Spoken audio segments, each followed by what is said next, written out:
आणि आता बातमी थेट मेघालयमधून। मेघालयमध्ये एक विक्रम रचला गेलाय। तो विक्रम काय तर 3 दिवसांमध्ये 30,000 किलो अननस मेघालय राज्याने विकले आहेत। दिल्ली हाटमध्ये हे अननस विकले गेलेले आहेत आणि गेल्या वर्षी 15,400 किलो अननस विकले गेलेले होते।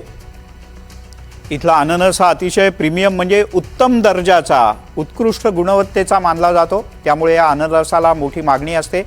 याची चव सुद्धा अत्यंत गोड आणि सुगंधी सुद्धा हा अननस आहे। शेतकऱ्यांनी पिकवलेले अननस थेट विकले गेल्यामुळे या शेतकऱ्यांना देखील मोठा फायदा झाला आहे।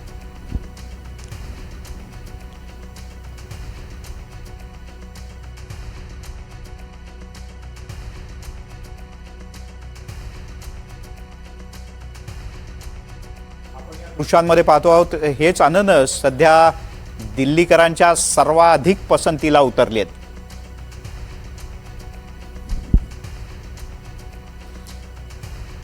मेघालय राज्यानं देशातला एक मोठा विक्रम केला आहे। इथल्या शेतकऱ्यांचं जे अननसाचं नियमित पीक घेतात त्यांचं कौतुक केलं पाहिजे।